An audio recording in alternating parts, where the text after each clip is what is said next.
Which is why when it's time to upgrade turn-of-the-century mechanicals, they turn to Grainger. With easy access to 1 million plus products and the scale to deliver when and where you need them. The right tools and supplies are never far away. So the one can keep that vintage building running like new. Call, click Grainger.com, or just stop by. Grainger, for the ones who get it done. Did you know your skin is the largest organ of your body? Huh? That's why you should shower with Old Spice Super Hydration Body Wash instead of plain old bar soap. Love your skin by super hydrating it with vitamin B3 and glorious notes of vanilla and shea. Did you know that my super hydrated skin is the second largest organ of my body? The first is my heart. Old Spice. Men have skin too.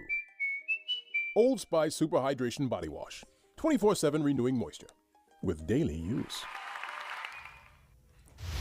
Traffic and weather together brought to you by My Style Checking from Mountain America Credit Union. Here's Ricky Meese. Freeway traffic along the Wasatch Front in good shape, no accidents or delays. The final cleanup of a crash at 13th East, 2700 South.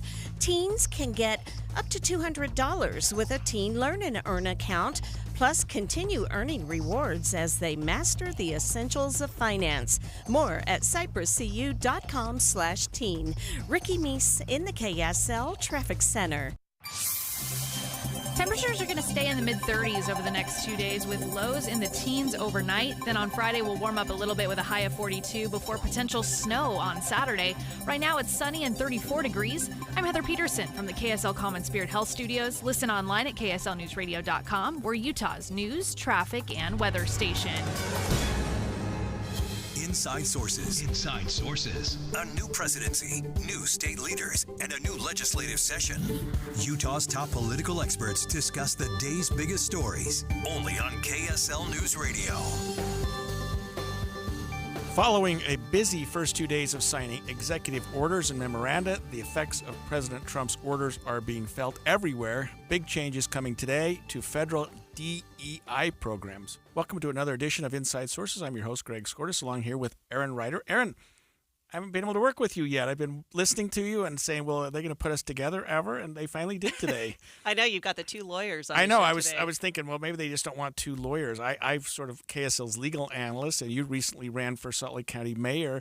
And maybe in addition to both being lawyers, we both lost our last election. So that sort of gives us some uniqueness in terms of the host, and I hate to bring up a sad subject for you, but let's talk about DEI, and I maybe you and I have different views on this, but in a couple of hours, diversity, equity, and inclusion programs at the federal level will go away. Let's begin with an update on the situation from ABC's Karen Travers.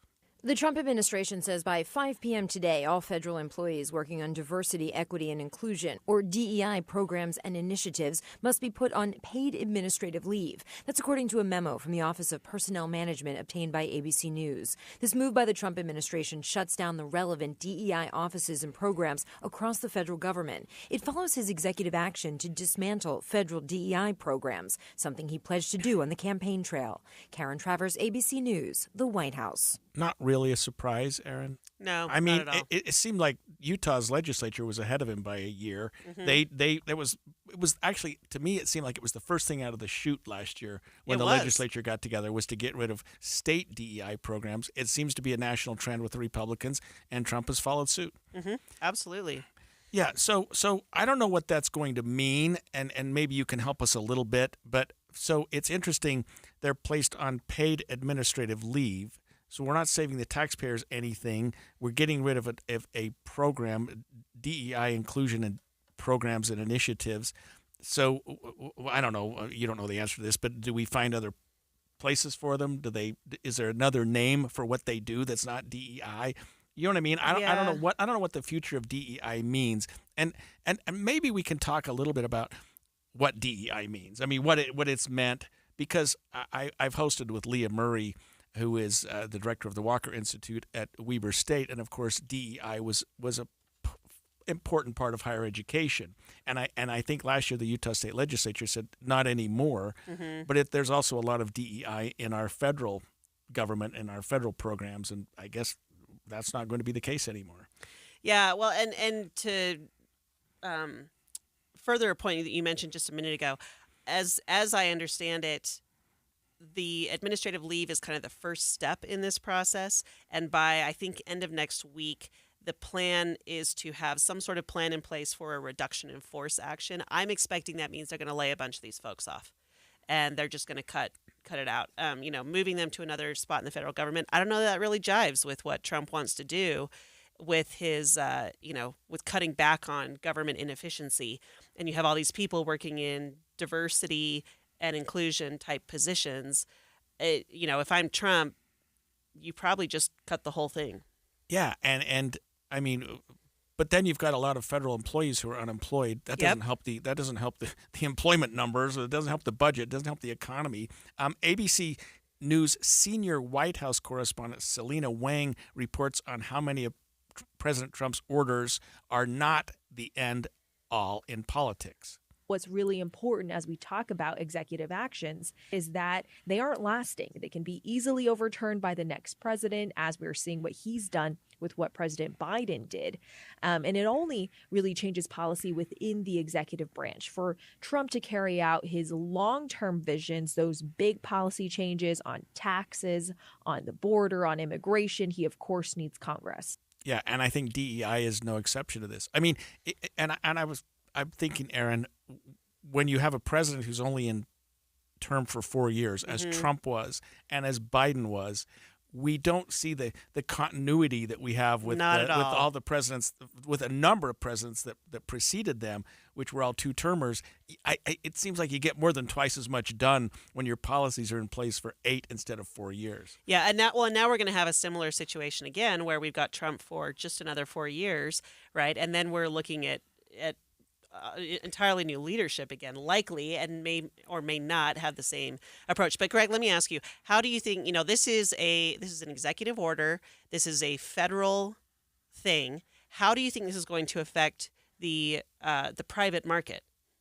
Boy, I don't know, because I'm watching some of the screens here on TV, and one of them said Trump is encouraging banks to follow suit. Now, banks are federally insured, so he might have a little bit of pull with them. He does it in other ways as well in terms of other things he could do. But he is trying to take this into the marketplace a little more. Well, and to me, I look back on the time, we're both attorneys. I feel like, especially in the legal world, when I came out of law school, there was such a discussion about diversity measures and trying to bring additional DEI policies into law firms in particular, because law firms tend to be fairly unbalanced when it comes to gender and race and all those kinds of things. And a lot of that was market driven. And it was the market saying, how many women do you have working there? How many of these, show us that you're making progress in these strides. And so it was a market push that forced the law firms to react. I wonder how that changes now if you have the federal government and the president of the United States pretty openly saying, we not only don't care about this, we are actively pushing back against it. I think that the marketplace will still support it. I think that some corporations, when they're looking at being hired by others or people coming in, will say, notwithstanding DEI, tell us the makeup of your workforce. Tell us how your executives are. How many women and men are in certain positions. DEI to the side.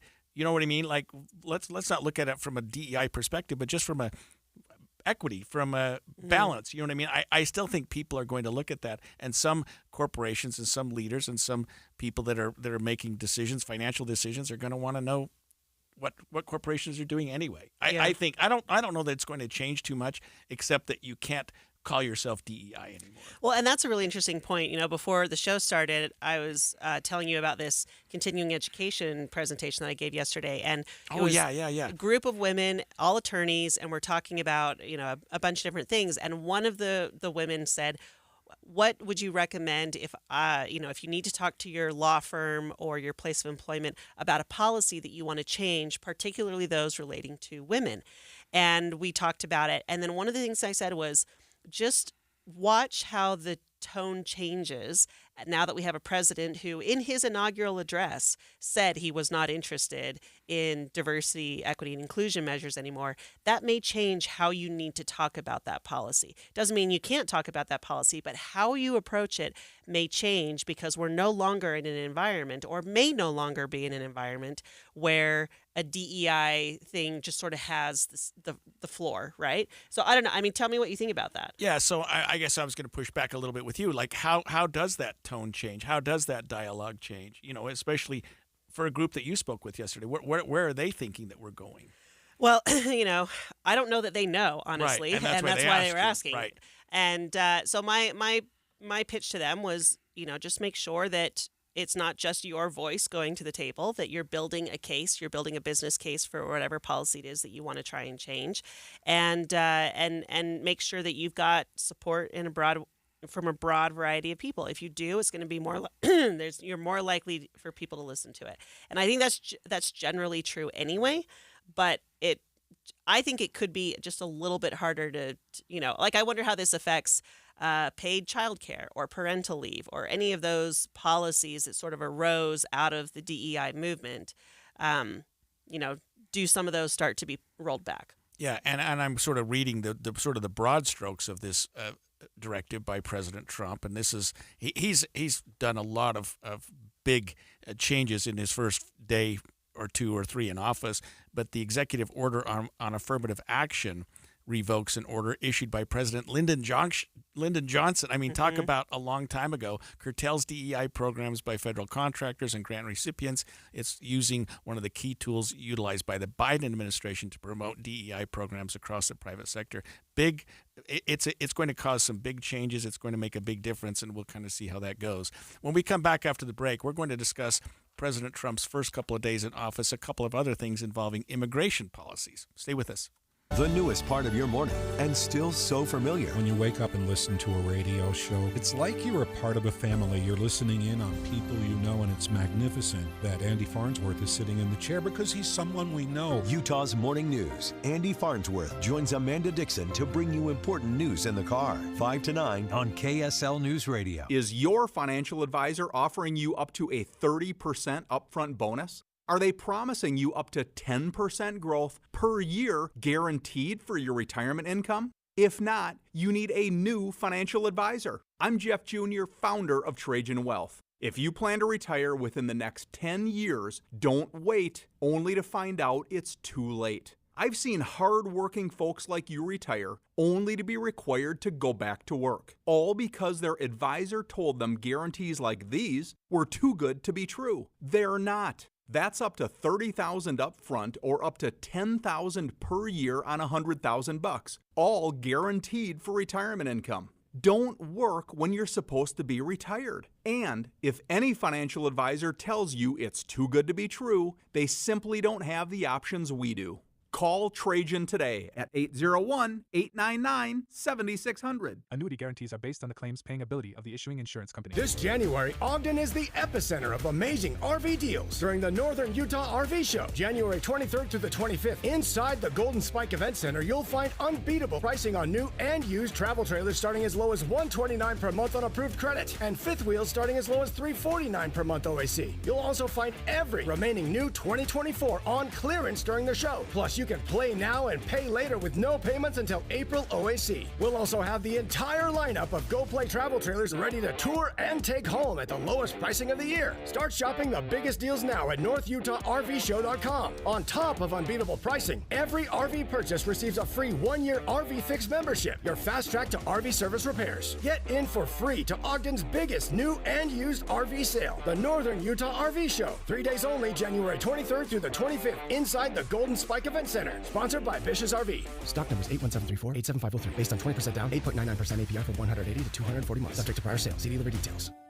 Here's something you don't want to miss. We want to let you know about Advanced Garage Door. They're a great company that Deb and I discovered. Kyle, what sets Advanced Garage Door apart from other companies? At Advanced Door, we're always looking for the industry-leading and highest quality garage door parts. We handle everything from repairs and installations to maintenance and emergency services. Plus, we provide a lifetime warranty on all residential doors and parts. A lifetime warranty? That's amazing. What does it cover? Our lifetime warranty covers labor on residential doors, parts, and services, as long as our recommendations are followed. This means our customers can enjoy peace of mind knowing their garage doors are always protected. That's fantastic. So if someone's garage door is giving them trouble, what should they do? Just give us a call. Our certified technicians are available 24/7 to provide prompt and reliable service. We're here to ensure your garage door is always in top shape. For all your garage door needs, visit advanced-door.com. Or call 801-989-DOOR. That's 801-989-3667. Advanced Garage Door, where we sell peace of mind. Wesley is a truck driver. I drive a truck, and I love what I do. A truck driver with IRS troubles. They told me I owed them $43,000. It got really bad.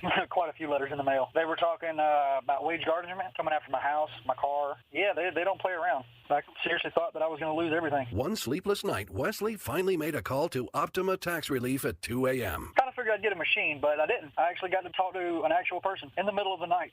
He found just what he was looking for. Oh, they were great people. You need a team of people that know what they're doing. Optima Tax. They know what they're doing. Optima Tax Relief came through with flying colors. I saved an incredible amount of money. Happy don't even come close. I was absolutely overjoyed. Take Wesley's advice. If you're in any kind of trouble with the IRS, call Optima Tax Relief.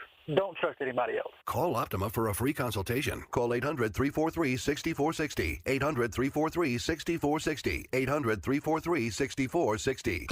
Optima Tax Relief. Some restrictions apply. For complete details, please visit OptimaTaxRelief.com. Getting help with plumbing repairs is easier than you think. All you have to do is call Any Hour Services or schedule an appointment at anyhourservices.com. No one helps more homeowners than Any Hour Services. Inside Sources. Inside Sources on KSL News Radio. One of the first things Donald Trump promised to do when he became president for the second time was to address the immigration situation. Through a series of executive orders and other administrative decisions, immigration policies are already changing. One of the biggest, Greg, is that Trump has recently announced that he is going to change, well, really just throw out policies that limit arrests of migrants in sensitive locations, particularly churches and schools. This is really interesting to me. We were talking about this before the show, about churches and schools being places historically of refuge. But it turns out this is actually a policy from 2011 that the Customs and Border Patrol, that ICE issued. It's guidance from ICE that you could not arrest folks in these spaces. But that only goes back to 2011. And now Trump is overturning that, saying, no more. If you are illegal, if you're here illegally, do not look to a church or a school for a safe space. What do you think about this? Yeah, it's interesting because I've been looking at a lot of his immigration policies and watching the reaction to people who are like, my life is about to change. I need to start closing my blinds. I need to start hiding out. But I'm just going to read a quote here, Aaron. And Trump said this: the action empowers, this action that you're talking about here, empowers the brave men and women of CBP and ICE, that's Customs and Border Patrol, and Immigration and Customs Enforcement. I should have read those before. I was trying to think of what CBP and ICE stand for. I think I got it right. To enforce our immigration laws and catch criminal aliens, including murderers and rapists who have come into our country illegally. Criminals will no longer be able to hide in America's schools and churches to avoid arrest. So I guess the word, and I'm getting off topic a little bit because you're talking about sanctuary, but the word that keeps coming up in Trump's rhetoric is criminals who are here in our country illegally. Now, I think you can say, if you're here in our country illegally, you're a criminal. Uh-huh.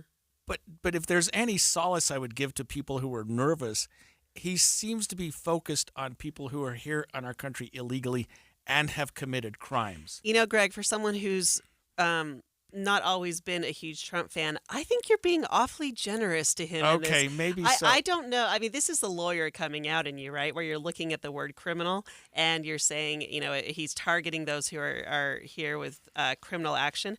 I kind of feel like Trump has just said, if you're here illegally, you are a criminal and you are going to go home. Yeah, I don't know. I hope you're wrong. I think you may be right. I mean, I think that he was given a mandate. Yeah, absolutely. The voters said you've got to do something about illegal immigration, and it is illegal to come into the country illegally. I mean, by definition. But we haven't historically, and maybe I'm backtracking a little bit, we haven't historically gone out of our way to deport people just because they're here illegally. We often wait until they do something wrong. And I think... But isn't that the whole point of what Trump's trying to do? Yeah, I don't know, but he keeps using the word criminal. He keeps, Yeah, but again, I think this is where you're being a lawyer. Rapists, right, and saying, we're going to do something about these. Now, it is a special crime in the federal system, Aaron, to re-enter after you've been deported. That's true. Called aggravated re-entry. That's something that we do prosecute criminally. Usually if somebody's here illegally and they're caught, we just deport them. We don't imprison them. We don't charge them with a criminal violation. Now, and even that includes that they've been here and we draw our attention to them because they pick up a criminal charge, because they pick up something that is an automatically sort of deportable offense. And by that I mean just from the immigration cases that I've done, usually it's felonies, obviously. Drugs are a big problem. Domestic violence, even if it's misdemeanors, are really deportable offenses. But being here, I don't know. I'm talking in circles a little bit, but I think a lot of people are afraid that we're just going to have these roundups at the places where people, let's be honest, like construction sites or some restaurants or some places where you would expect there to be a lot of illegals or people here in our country without proper documentation, that they're just going to be rounded up and deported. I don't know if that we're going to get to that point. I hope not. Well, I mean, I will say that, Olivia Golden, who's the interim executive director for the Center for Law and Social Policy, has said, quote, "This action could have devastating consequences for immigrant families and their children, including U.S. citizen children, deterring them from receiving medical attention, seeking out disaster relief, attending school, and carrying out everyday activities." And so I don't know. I mean, here's the thing, and here's why I don't know that I agree with you on this. Trump kept this guidance. He adhered to this guidance in his first administration, and he's no longer doing it in this one. And I think that should be an indicator that he is, and like you said, he has a mandate from the American people to get the border under control and to deal with this. People are worried about people who've come here illegally with ill intent. And I would not give Trump the benefit of the doubt that he's limiting this only to people who are here, who have committed crimes while they're here. Now, a lot of, we've talked about school, concerns about people attending schools. There are schools around the country who have been preparing for this by sort of reaching out to the families of the children who attend those schools. We actually have a letter from the Salt Lake City School District, to bring this local for a second. This was sent out from the school district to parents, and the first paragraph. It's of this, kind of a don't worry, it is. don't let this be too far out of hand. Yeah. She starts with, "We learned tonight about new guidance from the U.S. Department of Homeland Security stating that federal immigration officers will now be allowed to enforce immigration laws in and near sensitive areas, including schools." But then she talks about, hey, we got your back a little bit. She does, very much so. She, basically says, look, all children are welcome in our schools. No matter what, they still have the right to attend school and get an education. Please make sure your contact information is up to date so that we know how to reach you if something does happen. We don't collect information that, so there's no way we could even provide information to federal agencies. Yeah, and importantly, she says Salt Lake City School District Public Schools will not initiate engagement with federal immigration authorities for the purpose of sharing student information. Mm-hmm. I mean, the law's the law. We'll follow the law, but we're not going to go out of our way to go and report every kid that's in our school that's undocumented. Yeah. Now, one other thing that I want to touch on real quickly with this is that there have been discussions about, this actually kind of leads into another area where Trump is trying to address immigration, and this has to do with the battle over birthright citizenship. So as recently as I believe yesterday, already more than 20 states have sued the Trump administration over his order to end birthright citizenship. So, Greg, let's talk about this from I'd like to hear your legal thoughts on this a little bit. What do you think? I mean, the argument is that this violates the 14th Amendment, that people who are born or naturalized here, are citizens of the United States. Do you think there's going to be what do you know? Yeah, and I think that's why there are 22 states that have filed lawsuits against it. I assume, without knowing, that we have 22 Democratic attorney generals from throughout the state that filed a lawsuit. I think that's probably true. I'll bet if you looked, I'll bet there are 22 Democrats. But it goes back to the sort of the founding of the 14th Amendment, which really was enacted right after slavery to protect the slaves, to say, we're not just going to deport you now. Slavery's ended, but now you're here in the country illegally. If you were born here, you got a King's X. You're saved. And that's how sort of I read that having come to fruition. That's why it was there in the first place. Yeah. Now, Trump has said, okay, that was a great idea at the time, but does that really apply to people who enter our country knowing all they have to do is bear a child while they're here, and that child will automatically get citizenship? And in fact, what he's saying, and some of his administration is saying, is people are taking advantage of that. Yeah, and I think that's probably true. I think that's a fair statement. If you know that your child can get U.S. citizenship if you can just get yourself across the border, and that once your child has U.S. citizenship, it's that much harder and that much less likely to, the government doesn't want to separate families. Well, yeah, I do think that there are people taking advantage of that, and I get what he's trying to do. But, Letitia James, who's a New York Attorney General, has said, quote, "The great promise of our nation that everyone born here is a citizen of the United States, able to achieve the American dream, this fundamental right to birthright citizenship rooted in the 14th Amendment and born from the ashes of slavery is a cornerstone of our nation's commitment to justice." I'm curious to see how that plays out. Executive order is one thing, but changing the Constitution is quite another. And it may require something like that. Yeah. Well, when Inside Sources returns, we're going to tie Donald Trump back to Utah. Governor Cox has outlined a few ways Utah will work with the Trump administration, including how the state will assist the federal government with border security. More coming up next. Good afternoon. It's 1:30 at KSL News Radio. I'm Maria Shilaos. KSL's top local story. Faculty and families of students within Salt Lake City School District were notified of new guidance from the U.S. Department of Homeland Security that federal immigration officers can now enforce in and near sensitive areas, including schools. I have heard from some of our schools that parents have expressed concerns.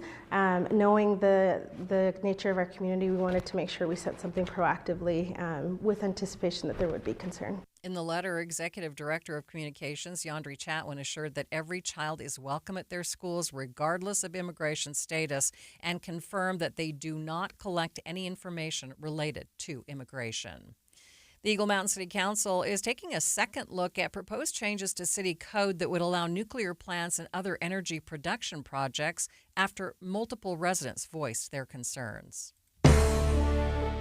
Our top national story from ABC News, a deadly shooting at Antioch High School in Nashville today. The individual wounded 2 other students, one of them fatally, before shooting and killing himself. There is no danger at the school. Police spokesman Don Aaron says a third student also suffered non-gunshot related injuries. And taking a look at your money at this moment, the Dow up by 143 points, sitting at 44,168. S&P up by 43, NASDAQ up by 262 points. Coming up, below average temperatures are sticking around. We'll check the forecast coming up next. KSL News Time, 1:32. A reminder about the simplest way to get updated for your day. Hit your KSL preset when you jump in the car, and we'll take care of the rest. Hear key news updates and traffic reports. Andy and Amanda from 5 to 9 in your car. KSL News Radio at 102.7 FM. All the cool kids and their parents are listening to Teen Talk with Jocelyn Osmond. Have you ever wondered what goes on inside the mind of a teenager? Get a glimpse behind the teen scene through the eyes of this bright, curious, and inspiring teen host. Jocelyn's guests include everyone from fellow teens to local celebrities, politicians, athletes, and other leaders and influencers. Take a listen this Sunday from 3 to 4 and learn more about the teen scene. At Intermountain Children's Health, we've created a bold plan called Primary Promise to build the nation's model health system for children.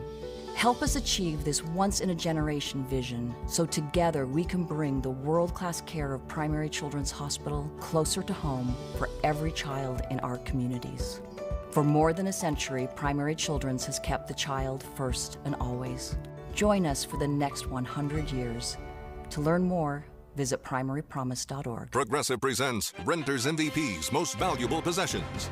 Today's MVP, Tom Kelly's carbon fiber mountain bike. Because more than riding his carbon fiber mountain bike, Tom loves telling people about his carbon fiber mountain bike. Friends, family, even a local barista knows about his carbon fiber mountain bike. And that's why Tom's carbon fiber mountain bike, if you haven't heard about it, is today's MVP. Keep your most valuable possessions protected by bundling your renters and auto insurance with Progressive. Progressive Casualty Insurance Company affiliates and other insurers not available in all states. Did you know your skin is the largest organ of your body? Huh? That's why you should shower with Old Spice Super Hydration Body Wash instead of plain old bar soap.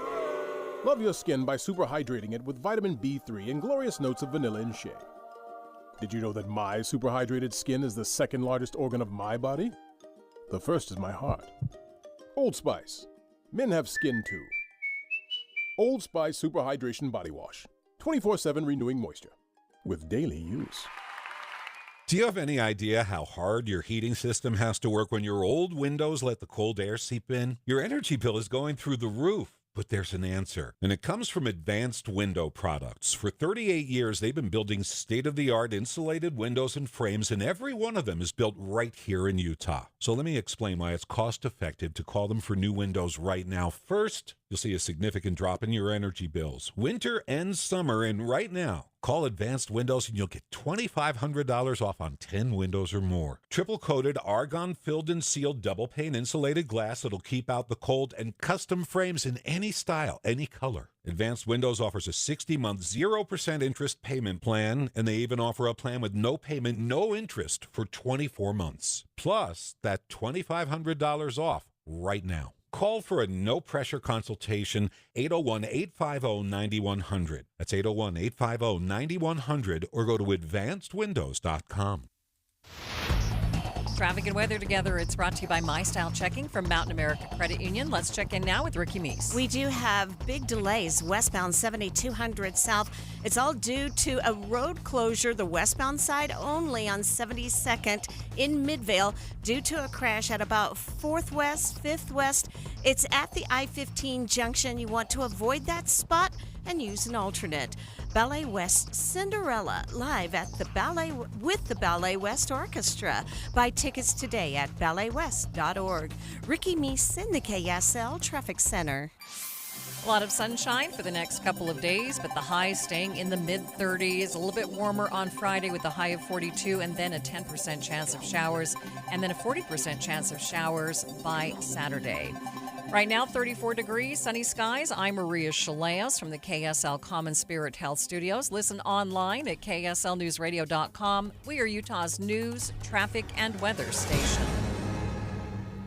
Inside Sources. Inside Sources. A new presidency, new state leaders, and a new legislative session.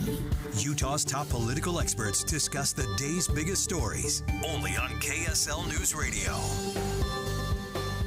And staying with our discussion of Trump's administration throwing out policies limiting arrests for migrants at sensitive locations and just his immigration policies in general, we're kind of looking locally here. And what are Utahns thinking about this?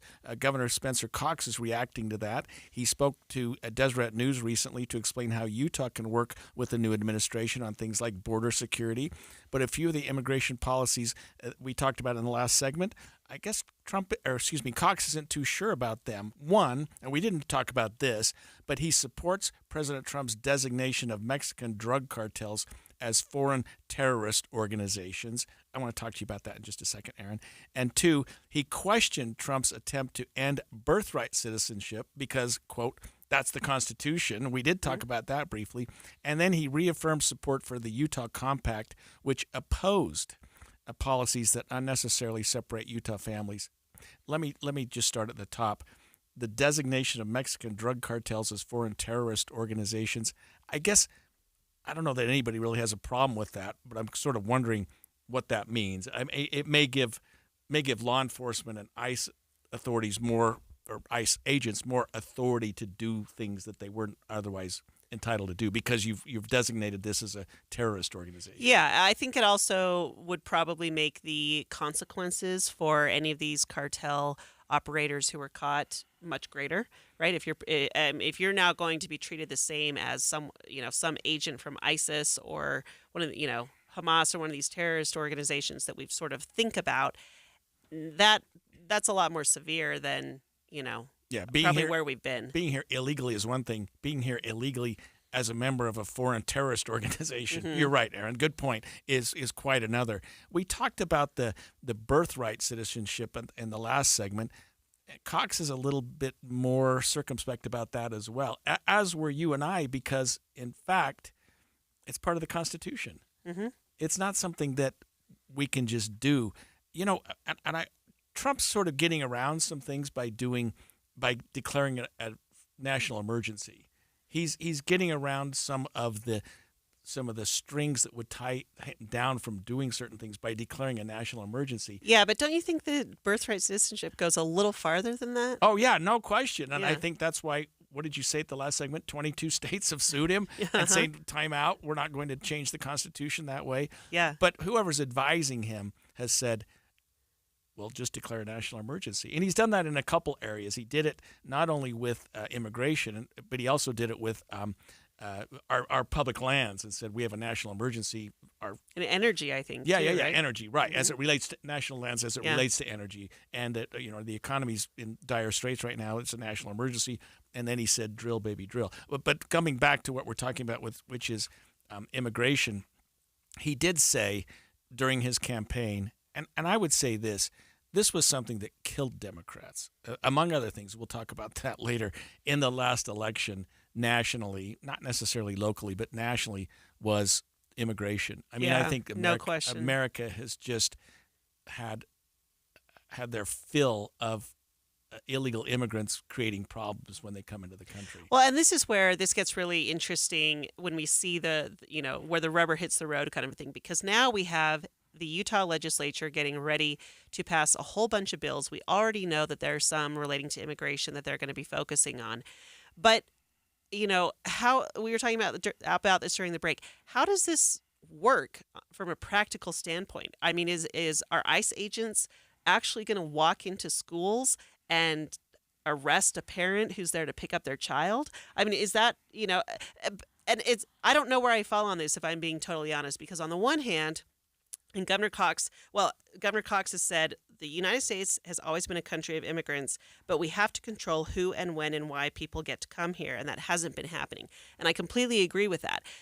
But you now are in this point where we have all of these people who have come here, and you have this complicated question about birthright citizenship and kids who came here illegally but have grown up here and only really know the United States.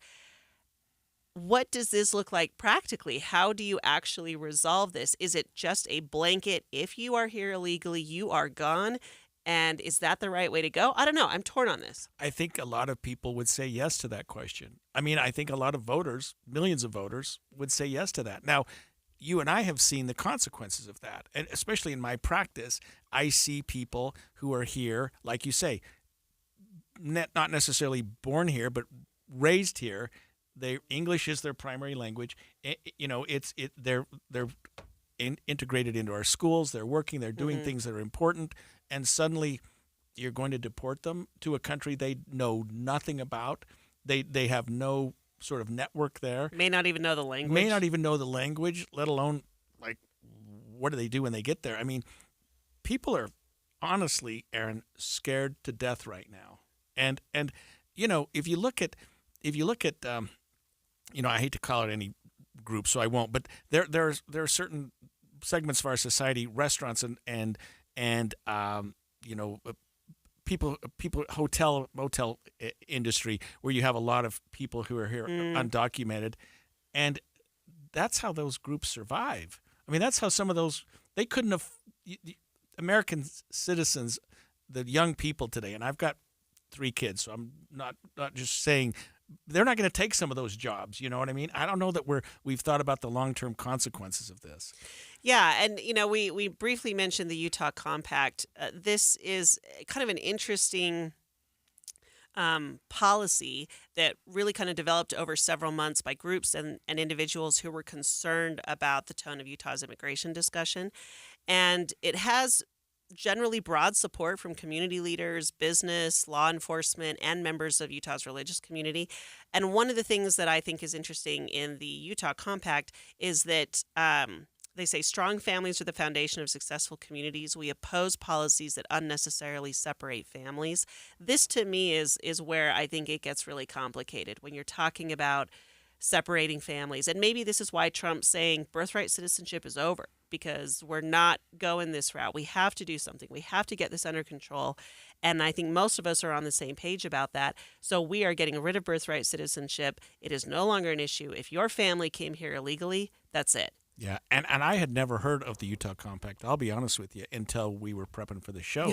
Yeah. But it was developed over several months by groups and individuals who were concerned about the tone of Utah's immigration discussion, and it was set up to help people so that we're not unfairly and unnecessarily separating families. Now, we're going to talk later today about the Utah legislature and where it's going, but my sense is they're going to go in the direction of Donald Trump. They're going to go in a direction that will help him with his policies as they relate to immigration. Now, how much state and local resources are we going to put into that? Who knows? I don't know if you recall, but some time ago when there was a concern about law enforcement and checking people's immigration status, and our chiefs of police said, our agents, our officers are not going to do that. If you stop a speeder, they're a speeder. They're not a potentially illegally here in our country person. Is I don't know how you are we going to recruit local law enforcement and local business and others to say you've got to start looking out for people who are here undocumented. Who knows? I mean, we'll talk about that more later. We're going to talk about where the legislature is going. In fact, we're going to go up to Utah's Capitol Hill and talk about another segment that deals with some interesting relationships between the Utah legislature and our judicial branch. We'll talk about that after the break.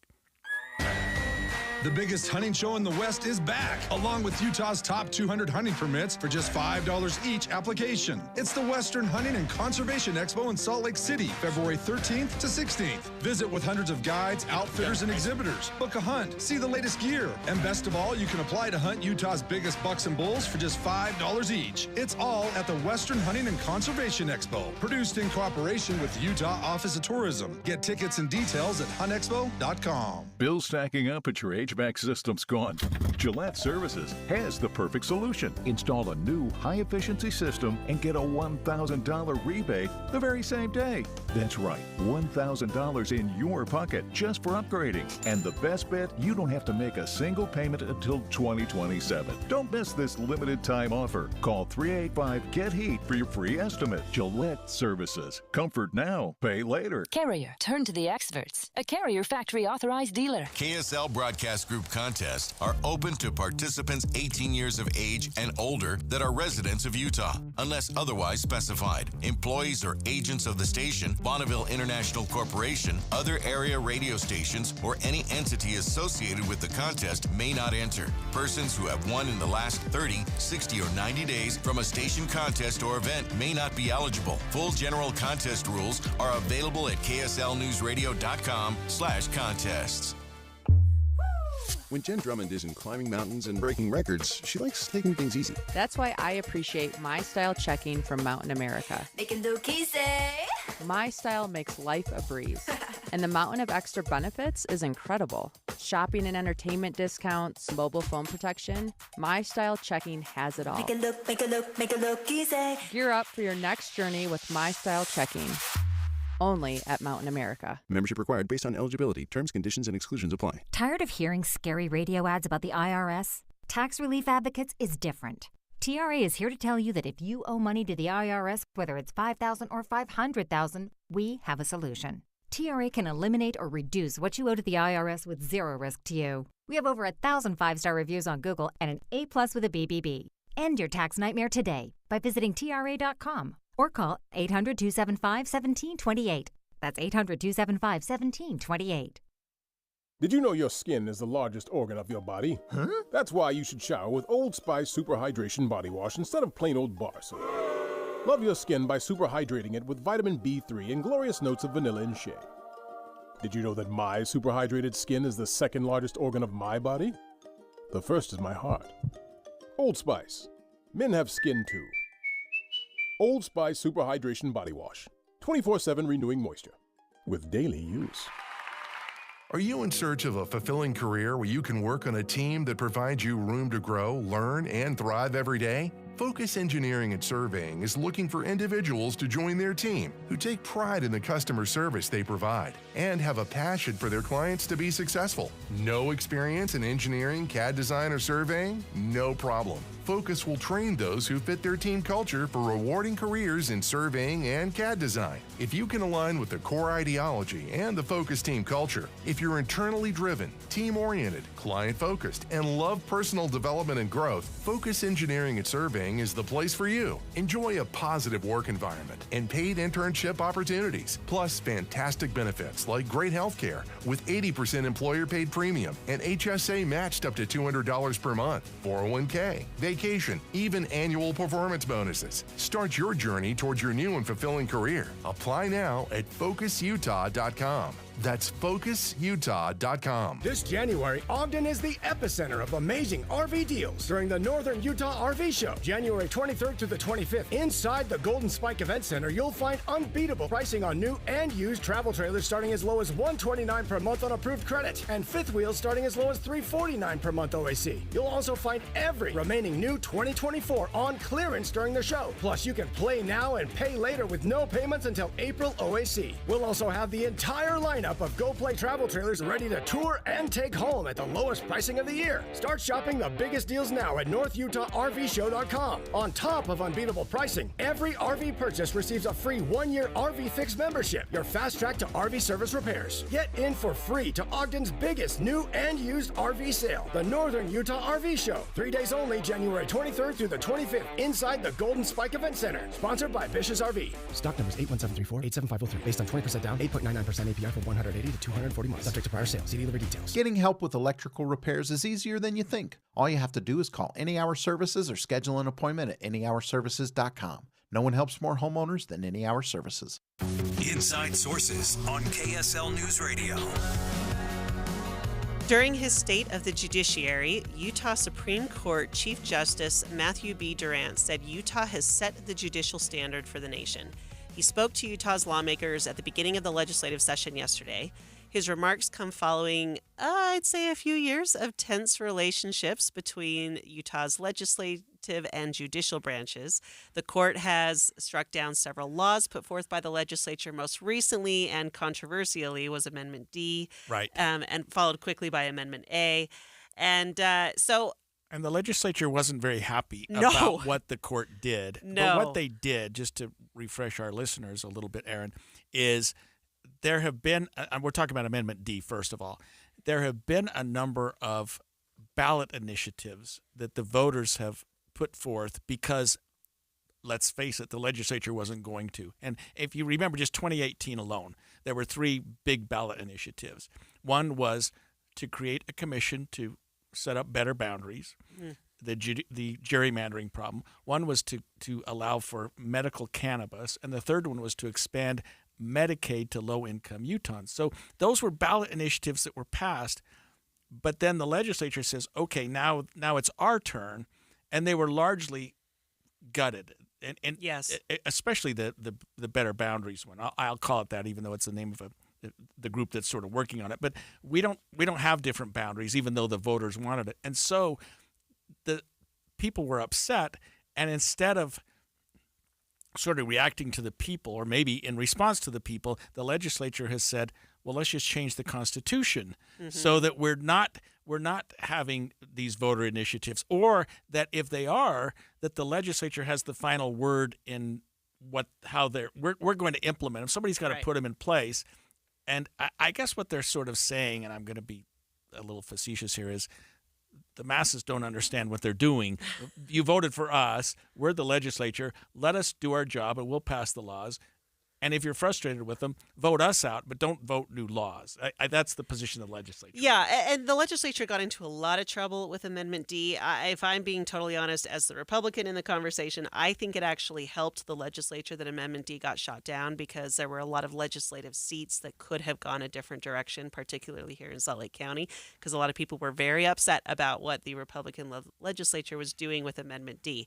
Now, that being said, I do think the Democrats shot themselves in the foot a little bit by challenge. Yeah, that's maybe interesting. But I do think the legislature had a point in the sense that legislative initiatives are not always easy to implement administratively. Sometimes you need some flexibility, and if the legislature can't make alterations to fit it into existing law, then it can become unwieldy very quickly. I get that, and I understand where they were going with that. But it still nevertheless put kind of this situation here where we had, you're right, the redistricting case, then we had Amendment D, we had all these things sort of hit right in a row that's created this really interesting tension that Chief Justice Durant actually acknowledged. So he spoke to the legislature yesterday at the beginning of the session and called for mutual respect as they continue to work together. I think they see this. I think the legislature sees that they are not in a lot of favor with the legislature right now.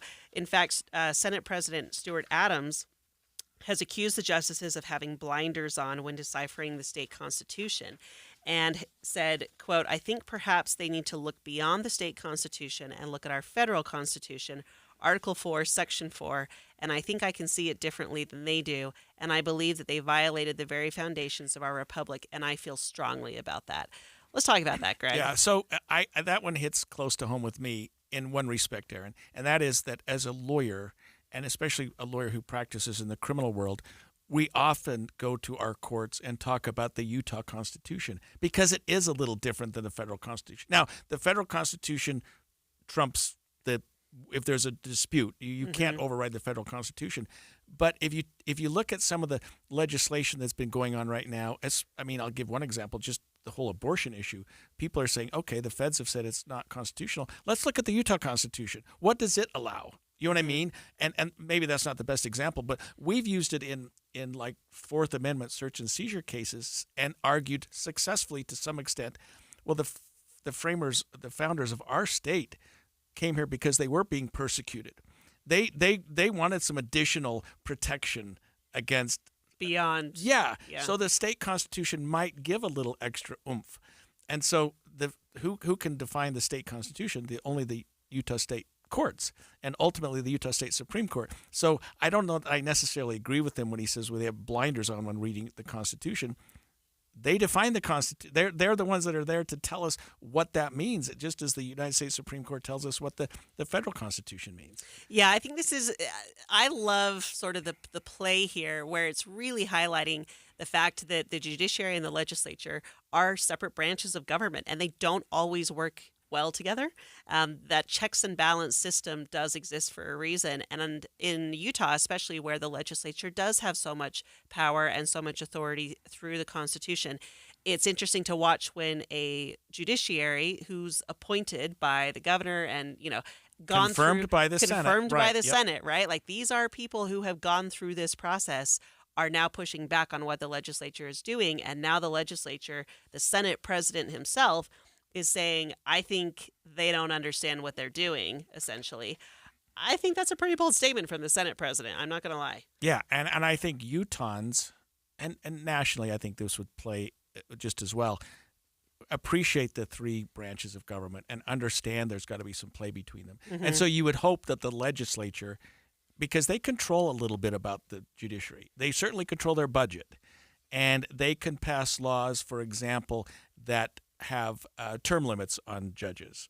You know what I mean? Yeah. They could if they wanted. Sure. Right now, in Utah, judges are appointed, I'll just say, for life. We have those retention elections every 4 years. I think it's every 4 years. It may be different, but where you say, should so-and-so judge be kept? Right. It's all the stuff on the ballot that nobody pays attention to. Right, that nobody pays attention to, that JPEC, the Judicial Performance Evaluation Committee, sends out these reports every year that this judge does really well in certain areas, this judge doesn't do so well. If you want to read those, and people do sometimes, they can. But, in my 43 years of practice, I can only think of 2 or maybe 3 judges that got voted out. Mm-hmm. And it was because of something controversial at the time. Otherwise, my point is, judges have tenure forever. I mean, and they're going to be as there forever. And I think the courts are saying, well, wait a minute, maybe we should limit that and say, what's a fair term? Yeah, and Chief Justice Durant kind of pushed back on this a little bit and said, I note the genuine respect that my colleagues and I have for this body, for respect shared by judges and administrative leaders across the judiciary. By fulfilling our constitutional role, the judiciary helps reassure the public that the legislative and executive branches also operate within Utah's constitutional framework. I frankly appreciate the fact that our Supreme Court justices don't have to worry about elections every 4 years, Right. because I don't want them worrying about what the public thinks. I want them looking at the law and interpreting the law without regard to the public's opinion on the law, right? That's what I want to see from our Supreme Court. But the judiciary is still dependent on the legislature in the sense that they have to ask the legislature for money every year. And so now you've got a court that's at odds with the legislature, and how does the legislature push back on the court? Yeah, and then the legislature, let's say, another example would be what happened recently with the Utah law as it relates to what we call preliminary injunctions. And there was a lawsuit filed by the League of Women Voters against some legislation involving reproductive rights, I think. And the Supreme Court put an injunction on it saying, we're going to enjoin this. And so the legislature came and changed the rules of civil procedure that define an injunction and went so far as to say, and we're also going to make this retroactive. So, they're going to show us. Well, coming up in the second hour of Inside Sources, we're going to go back to the nation's capital to discuss more of President Trump's recent executive actions, plus a discussion on how Democrats nationwide are searching for a cohesive message. Greg, we're going to really be talking to you about this as a Democrat in the conversation and how that resonates with the public. Stay with us.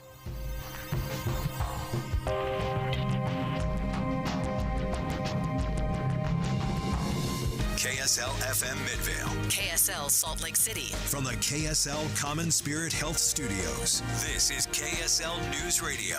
Utah's news, traffic, and weather station. 2 o'clock at KSL News Radio. Good afternoon. I'm Maria Chaleos. KSL's top local story. The Utah State Treasurer's Office is asking the legislature for more money, over $1 million of it, to better staff its unclaimed property division and keep fraudsters from taking your money. In a hearing today, the department's administrator told lawmakers roughly 1 in 5 Utahns have unclaimed money at stake, but there's more coming in than they can keep up with. KSL's top national stories this hour. Pentagon is preparing to send up to 1,500 additional troops to the border to join the roughly 1,500 that are already there. ABC News national correspondent Stephen Portnoy has more. A series of executive orders signed by the president this week aim to give legal weight to his moves on the border. One order says illegal crossings amount to an invasion of southern states, the kind the Constitution gives the federal government the obligation to repel. Another order directs the Pentagon to come up with a plan for the military to seal the border. For years, National Guard and Reserve troops have been providing assistance to the Border Patrol. In his first term, Trump at one point sent 8,000 active-duty troops to the border. President Trump has declared the border a national emergency, and he's told the Pentagon that they must come up with a new plan within 10 days.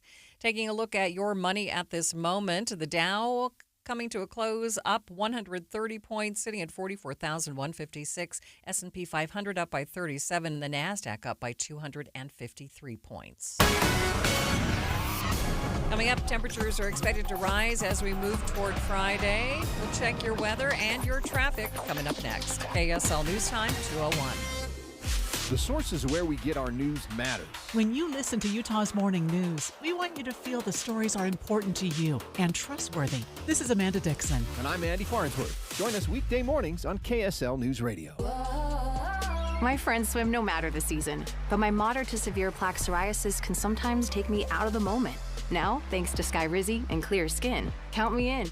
With Skyrizi, Risankizumab Riza, a prescription-only 150 milligram injection for adults who are candidates for systemic or phototherapy. 3 out of 4 people achieve 90% clear skin at 4 months. Don't use if allergic to Skyrizi. Serious allergic reactions and an increased risk of infections or a lower ability to fight them may occur. Before treatment, your doctor should check for infection and tuberculosis. Tell your doctor if you have an infection or symptoms such as fever, sweats, chills, muscle aches, or cough, or if you plan to or recently received a vaccine. Thanks to Skyrizi, there's nothing on my skin, and that means everything.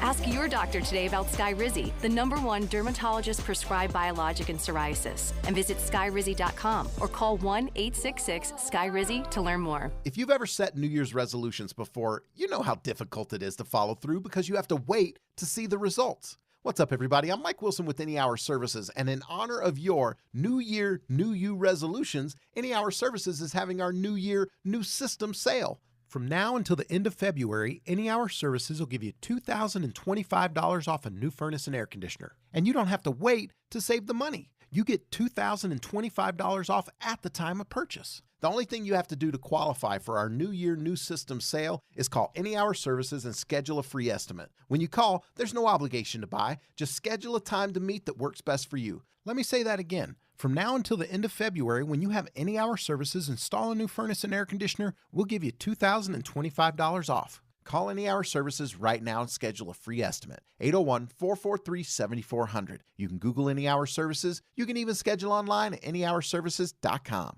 No one helps more homeowners than Any Hour Services. The smarter way to clean your floors. It's time to make the swap. Swiffer Power Mop. Introducing the new Swiffer Power Mop, the all-in-one tool that gives you a mop and bucket clean in half the time. The solution's built right in, so no heavy bucket, and the pad has hundreds of scrubbing strips to get deep into grout. Don't mop harder, mop smarter. Swiffer Power Mop. Swiffer Power Mop. What was that? That is business phone bliss with the Ooma Cloud phone system. It handles all our voice, video, and messaging needs. You sound very... Calm? I am. Ooma has everything I need to run my business more efficiently, like virtual receptionist, call routing, and video conferencing. And it starts at just $19.95 per month per user, plus taxes and fees. Ooma. Nice. Find your business calm at ooma.com/radio. Traffic and weather together. It's brought to you by My Style Checking from Mountain America Credit Union. Here's Ricky Meese. Reported on southbound I-15 in Davis County. In the Sunset area, I'm just not seeing it in the traffic cameras. Looks like it may have already been cleared away. But we also have an accident northbound. This is at 5th West at about 250 North. Advanced Window Products, factory direct affordable windows. Call today, they're on their way. Financing available, save now, pay later. AdvancedWindows.com. Ricky Meese in the KSL Traffic Center. You can expect the high for the week to be on Friday with a high of 42. We are looking at mid-30s for the next couple of days.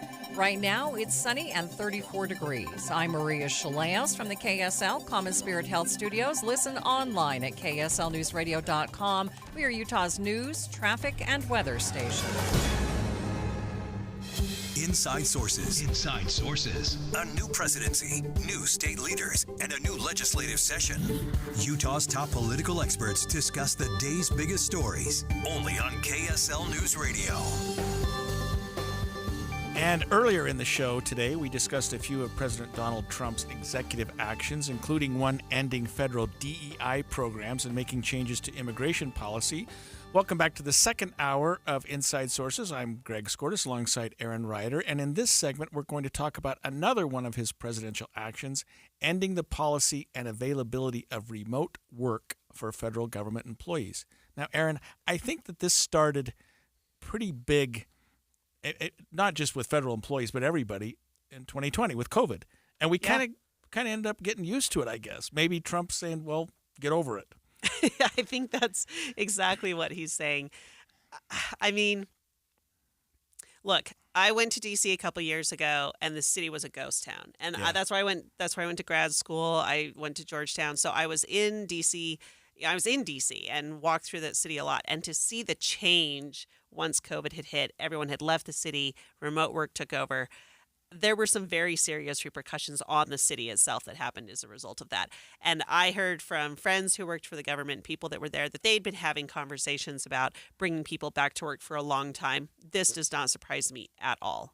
Yeah, I think a lot of us got used to it. I mean, I still went to work because, I don't know, I just did. I wasn't good about following the directives. I just kept but my staff didn't come in. What I learned, and my staff is great, and I'm not being critical, but I find that they're more productive when they're in the office than when they're working from home. And I don't know whether other people have found that as well. On the other hand, I think this is maybe potentially off topic a little bit. What we started doing, at least in my world of law, was allowing people to appear in court virtually. Mm-hmm. And that was a huge thing because you could work from home and you could go to court in St. George and do Shane County at the same time. You know what I mean? Yeah. And I thought that was far more productive in some ways than requiring everybody to go to court, go to their office, be there presently. You know what I mean? I think there was some good that came of it. I mean, I think it's a little bit funny because as the millennial in this conversation, I'm going to pull a little bit of the generation card here. Thanks a lot. I think it highlights the difference because remote work for me, I'm kind of at the point of, do I like remote work every day? No, I don't, because I like being around people. I like having other people with me. But I think there's a productivity element that comes from the mix. I like having some days when I'm at home and I can do my laundry and while I'm working. But other days when I'm in the office, I'm there. I don't know that I would want to go back to a full 5 days in the office, maybe ever. But I also don't want a full 5 days at home. I like having the mix. Yeah. But so many people that I know, and the firm that that I've been at for the last few years also had this standpoint of what do we do? How do we get people back into the office? How do we do that? And you saw these very different attitudes depending on who you were talking to. Yeah, So. I just, for me, I enjoy being at the office. I never really left it. I go in 5 days a week, and I drive. Even if you're the only one there? Even if I'm the only one there. Oh, I just do. not me. I live in the Ogden Valley, so I have a 45-mile commute. Wow. Every day, but I do. And I like the fact that we're in the studio together, because when we started the KSL at Night program a couple of years ago, we would work from home and we could sort of see each other on a television, and boy, it was just harder. And so, to me, being in the office, liking my staff to be in the office, sort of that camaraderie is great. Maybe they don't think the same because they're like you. They're youngsters and they kind of got used to it. But Trump's going to end it for federal employees and have them start coming into the office, I guess, right away. He's doing so many things so quickly, Aaron. That one doesn't seem to be the big, such a big, important thing, but to him it was. It was. And I think it will have actually some pretty big implications because, again, once COVID hit and the federal government went remote, a lot of people left D.C. They just took off and left because it's expensive to live in D.C. It's hard to live in D.C. And so people just took off and went somewhere else. Now you've got people all over the country who work remotely for the federal government who are going to have to make a choice. Do I move back to Washington, D.C. and go back to the office, or do I want to stay where I am and go work somewhere else? I think this could have interesting implications on the employee makeup of the federal government. Here's what Trump said about it. We will also require that federal workers must return to the office in person. And then he talked about that it's going to happen right away. As you announced in your speech, is a requirement that federal workers return to full-time in-person work immediately. Immediately. Yeah. Well, and to the point I was just making, so this executive order could potentially impact 1.1 million federal employees who are eligible to work remotely. That's half of all government workers. 228,000 of them are already fully remote. And the goal with this, it sounds like, is ultimately to shrink the federal workforce in line with some of the efforts of the DOJ committee. You know what else it will do? It will, if you when you talked about Washington, D.C. as a ghost town, yeah, it will bring back what I really like about working in the city, and that is going to a restaurant after work, going to have a nice lunch after work. You know what I mean? The things that we didn't do when we didn't. I mean, so many restaurants and bars and theaters shut down, and some never reopened because, I mean, it is. I like a vibrant downtown, and I love working in a downtown when it's vibrant because you can just walk out the door and go have an incredible meal. You know what I mean? In a way that you couldn't. So I don't know if it could revitalize the economy. Of course, if you're getting rid of 1 million federal employees, that's not going to revitalize the economy much. But I can see it both ways. I guess you and I have different takes on this just because of our history. To me, having an office, sort of what we call the brick and mortar, is part of what I've considered to be the practice of law. I think it's the way that the government works better. Certainly the courts work better. The prosecutors work better when they're there.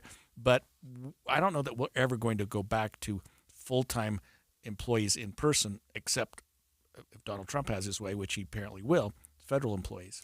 Well, and to me, this actually, I think there's a larger thing here talking about the return to work policy, talking about some of the immigration stuff and the DEI stuff that we talked about earlier in the show. The federal government could end up looking very different in 4 years' time under Donald Trump than it does today. And that's one of the things that he's promised, is that it is going to look different. That's the whole point of the DOJ committee. That's the whole point of, what they're trying to do with this. But it's interesting. It will be interesting to watch how that impacts the economy, because you also have companies at the same time who are looking at things like AI, who are looking at their own economic outlooks. And if all of a sudden you have a whole bunch of federal employees who are laid off for DEI purposes or remote work purposes, and then you have the actual market who is doing the same thing at the same time, that could have some very serious economic implications. And if they all converge together, it could be a bit of a perfect storm. But if the impact, or at least the intent of these DEI and work in the workplace programs are in part secondarily to decrease the federal workforce, maybe that's a goal, because people are going to say, well, I work in DEI, I don't have a job anymore, or I'm so used to working from home, I'm going to quit. I'm going to get another job. Yeah. If part of your goal is to shrink the federal workforce, that's a way to do it without just laying people off and saying we're closing this office, we're closing that office. We're just going to say, no, we're going to do things differently now. And if you don't like it, you can leave. And some people are going to leave. They are. We'll see. I mean, it affects about a third of the federal workforce that currently work from home. So when we come back after the break, among all the pardons granted by President Trump in his first few days is Ross Ulbricht. A lot of people don't know him, but he is the creator of what's called Silk Road Marketplace. We'll talk about that after the break. Join the smartest conversation in Utah, the team of analysts and political advisors that make up Inside Sources. Get unfiltered analysis of the new administration, the president's cabinet, and Utah's upcoming legislative session. Inside Sources, weekdays from 1 to 3 on KSL News Radio. You bought a house, or maybe you're building one, but it just isn't feeling like home. Not yet. AMC Building Materials has this undeniable knack for transforming a house into a home, your home. How do they do that? They combine years of exceptional kitchen and bath creations with your ideas. In fact, customer satisfaction is their #1 priority. You know what you want. You know it's not going to be cookie cutter, and this is exactly where AMC shines. AMC delivers exceptional quality, bold-style kitchen and bath designs, along with their exceptional value and a timeline you'll love. Most projects are complete by the elite AMC professional installers in under 10 days. Immerse yourself in the beauty, function, and feel in person at the AMC Building Materials showroom in Salt Lake City. Get directions and schedule your free estimate at amckitchenslc.org. AMC Building Materials, transforming your house into a home. amckitchenslc.org. At JCW's, we think tipping might be getting a little out of hand. Like when you're asked to tip at the register before you've even been served, or when you're at the yogurt shop and find yourself serving yourself. And don't even get us started on frosted tips making a comeback. That's why at JCW's, when you pay for a 3rd-pound ranch bacon cheeseburger, that's what you pay. And no one at the register is going to stare longingly at you while you awkwardly maneuver through the tip screen for food you don't even have yet. Honestly, we're just happy to see you at any of our 5 locations in Provo, South Jordan, Lehigh, Harriman, and American Fork. So So come on in and enjoy some quality time and great food with family and friends. And we promise, we won't be pushing you for a tip. Hey, this is Chris with JCW's, and we just want to say thank you, and especially to our loyal customers. We want you to know that at JCW's, your business is all the tip we need. JCW's, quality and a lot of it. Oh, could this vintage store be any cuter? Right? And the best part? They accept Discover. Accept Discover? In a little place like this? I don't think so, Jennifer. Oh, yeah, huh? Discover's accepted where I like to shop. Come on, baby, get with the times. Right, so we shouldn't get the parachute pants?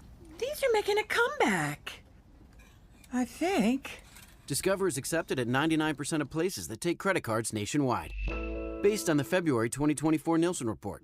This is the story of the one who, as a maintenance specialist for a historic high-rise, knows that vintage charm historically needs constant attention.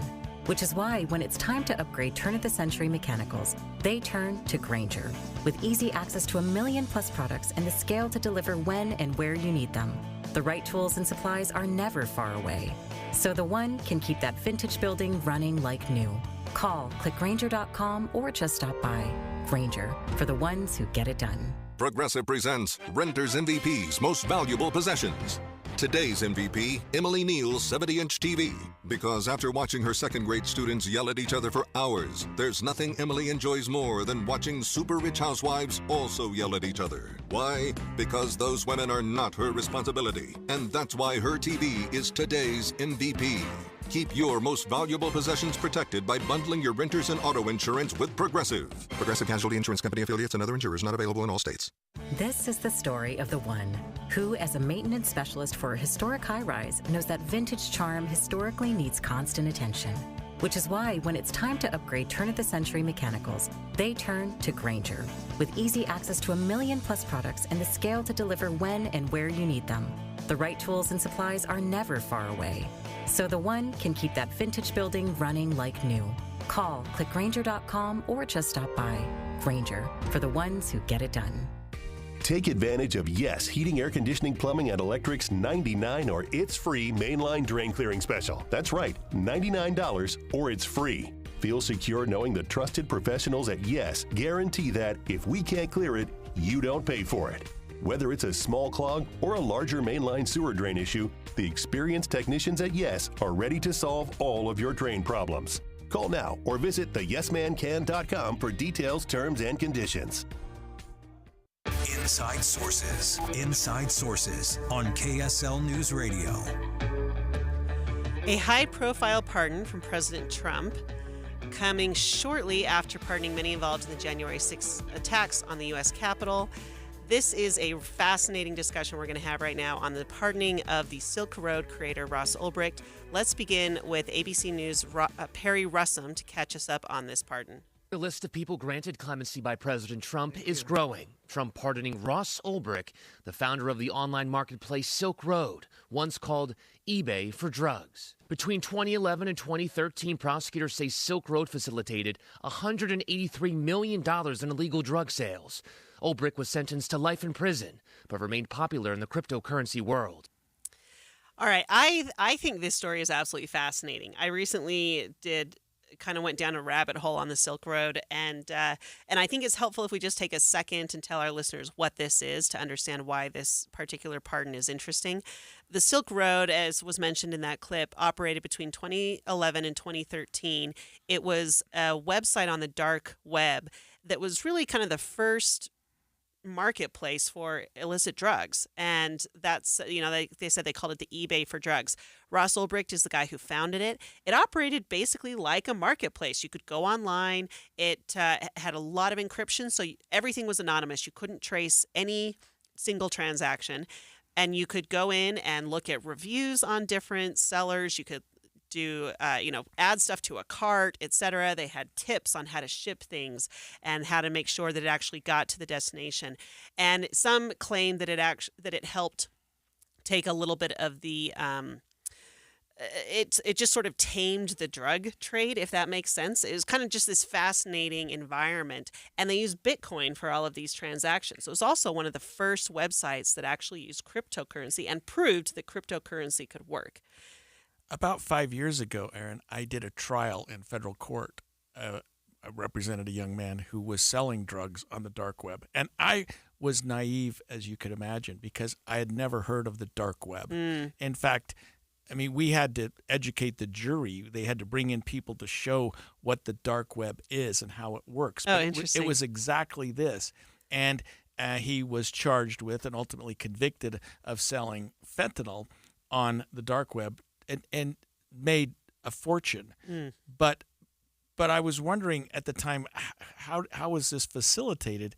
And I guess it was from this particular, what's it called, the Silk Road marketplace, because that's exactly what they were doing. And it was a little bit frightening for an old person like me to see what you could buy on the dark web, to see how easy it was.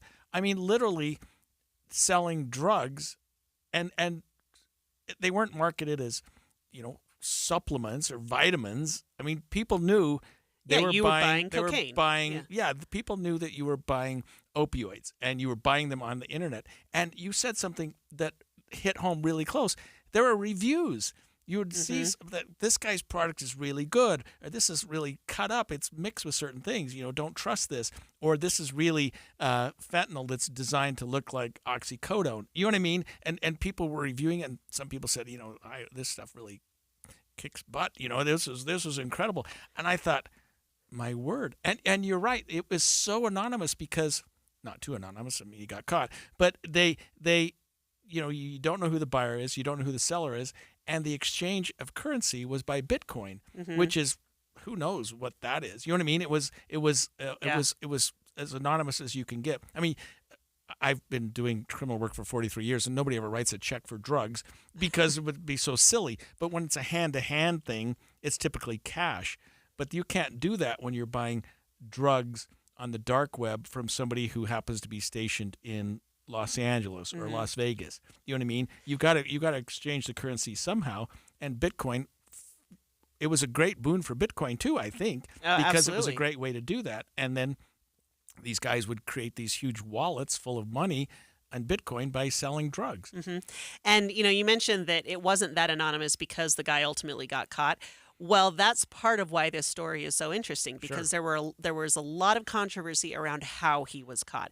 There were allegations that the FBI and the other federal agencies that were going after him actually violated his Fourth Amendment rights by basically using evidence that they illegally obtained to then get a warrant to get that evidence, right? So the claim was that they hacked into the website and used that to find the server, and then use the finding of the server to get the warrant to track him, and that's ultimately how they caught him. And so this has been an interesting issue because Ross Ulbricht was part of the libertarian movement, and big in the cryptocurrency world. There's been a pledge online ever since he was convicted to free him from prison. He appealed it all the way up to the Supreme Court, didn't ever get anywhere. The judge was pretty clear, excuse me, that he was making an example of Ross Ulbricht. He was given multiple life sentences. And so there was just no prayer for him. But Trump, in his campaign, courted the cryptocurrency world and the cryptocurrency voter market. And this was one of the things that he talked about on the campaign trail. And now, right day 2 of Trump's presidency, he not only, this is not a clemency issue, this is a full-blown pardon for the guy who was convicted.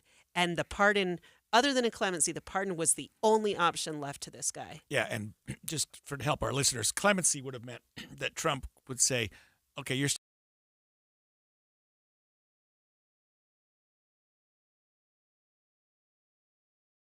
no longer in prison.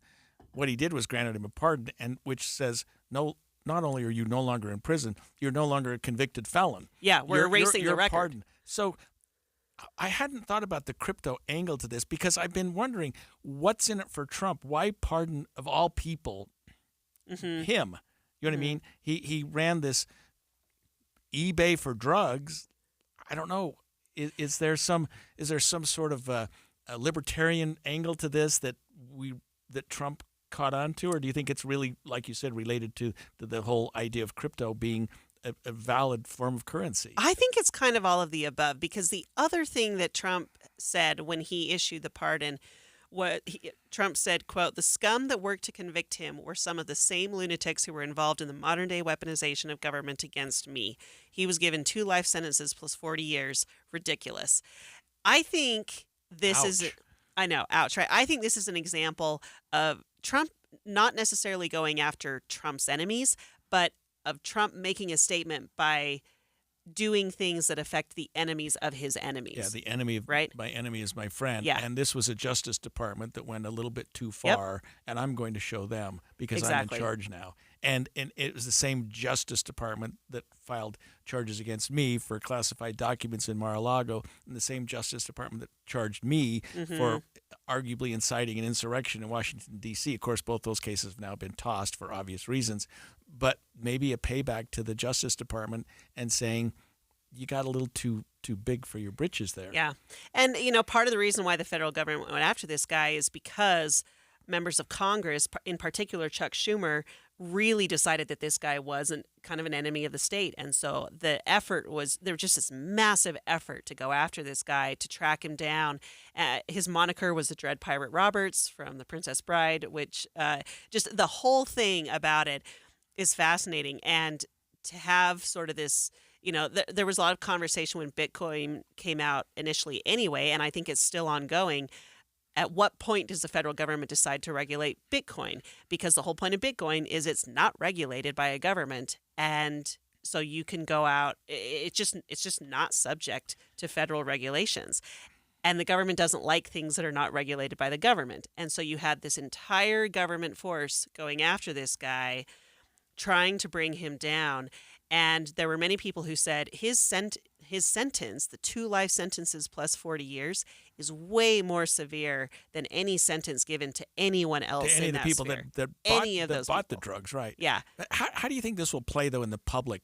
I mean, we've talked about some of Biden's, and we've only got a minute left, some of Biden's pardons, especially Hunter Biden. I mean, that will never, ever, ever look good for Joe Biden. No. Donald Trump pardoning the 1,500 insurrectionists, I don't know, that was a promise made, promise kept. But pardoning the founder of Silk Road, who made it easy for people to buy and sell drugs, I don't know how that's going to play out. I think it's going to be a huge boon for supporters of Trump, and I honestly don't know that anybody else is going to pay attention. What I think is more interesting is that Trump is already issuing pardons at the beginning of his term, where presidents usually reserve that for the end of their because term. they have nothing to lose. Exactly. Once you're a lame duck president, pardon whoever you want, because the public's going to go, wow, that's horrible, but you're not up for re-election. It is very brave, I would say. I hate to use that word in respect to Donald Trump, to do that at the outset of your presidency, because it could hurt you. But he's not running for re-election. Right. He can't. So maybe he's thinking he's So lame why not? duck anyway. Doesn't But have he's in anything his to lose. first 2 days. Yeah. He's pardoning all kinds of people. Yep. Well, next on Inside Sources, we're going to leave Donald Trump and the Republicans alone, and we're actually going to talk about the Democrats. They're struggling to rally behind a central leader and a central message. More after the break. Hey everybody, it's Casey Scott, and I have a podcast called Project Recovery. I talk about my own journey from addiction to a lifelong one in recovery. I'm joined by my good friend and a clinical psychologist, Dr. Matt Woolley. You know, it's your story, Casey, but we also hear inspiring stories of others who join the show from rock bottom to living a life of recovery. That's Project Recovery, a show about addiction, but more importantly, it's about recovery. Follow us for free on KSLpodcast.com or wherever you get your podcasts. Coping-19, brought to you by CDC and the Ad Council. Managing today's uncertainty can be overwhelming. We crave security, and it's uncomfortable when we sense a lack of control over our lives. Develop a routine for a more balanced lifestyle with healthy habits and fun. Focus on what you can control, even if it's little things, like a before-bedtime ritual. Find more self-care and coping tips at coping-19.org. Good afternoon, 2:31 at KSL News Radio. I'm Jeff Kaplan. KSL's top local story this hour: families and faculty of Salt Lake City School District have received a letter about changes to Homeland Security rules which allow immigration officers to enforce laws in sensitive areas like the schools. Executive Director of Communications Yandri Chatwin says this letter was prompted by concerns raised by families. Our schools are places where they are welcome, regardless of immigration status, and we wanted to be clear about what we are and are not able to do. Chatwin stressed the district does not track immigration status and will not share student information with immigration authorities. The judge in the Idaho college murders case could rule this week on DNA evidence that prosecutors say ties Bryan Kohberger to the murders. ABC's Kana Whitworth previews the hearing later this week. Bryan Kohberger's defense team trying to get critical evidence thrown out as they raise questions about how law enforcement zeroed in on him. His attorneys taking aim at DNA analysis known as investigative genetic genealogy, a process that involves entering DNA profiles into public databases to find relatives and narrow the list of potential suspects. Prosecutors tying Kohberger to the quadruple murders after they say his DNA was found on a button snap of a knife sheath found at the scene. Kohberger is accused of killing 4 college students near the University of Idaho back in 2022. Your money at this moment, the Dow closed 131 points to the upside, and coming up, temperatures are going to be warming up a little as we head towards Saturday. KSL weather is coming up. KSL News Time, 2:33. Mornings are for recharging. And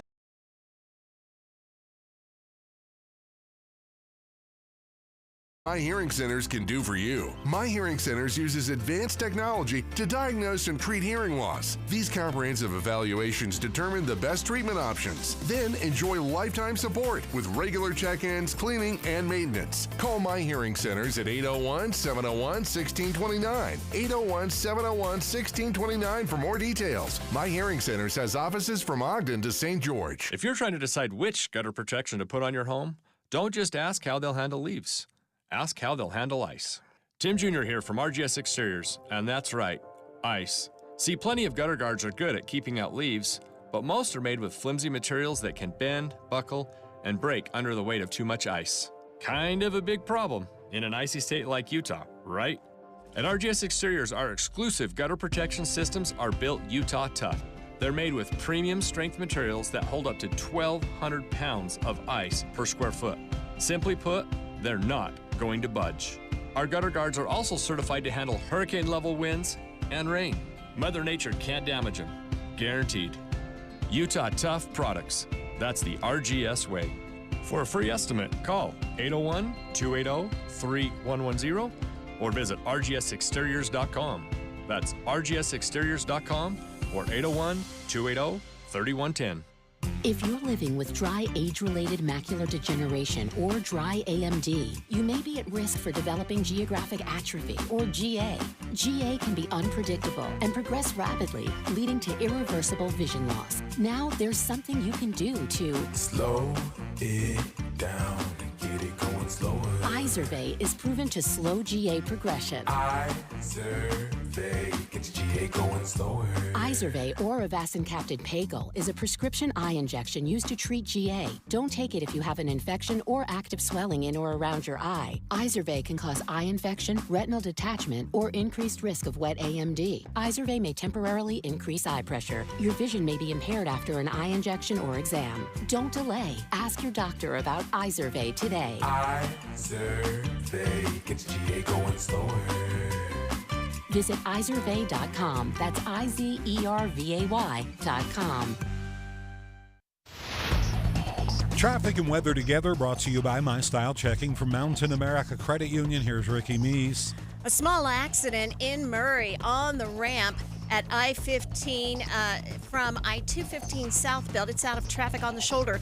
But we also have a crash blocking the intersection, and they're going to be there for a while. 4800 West California Avenue. Murdoch Auto Team is celebrating 100 years of winter journeys at Murdoch Hyundai. Right now, receive 1.99% for 4 years or 2.49% for 5 years on the 2025 Santa Fe or Tucson. Ricky Meese in the KSL Traffic Center. The KSL weather forecast, temperatures expected to increase on Friday before we get a chance of snow on Saturday. Not much expected in the way of accumulation.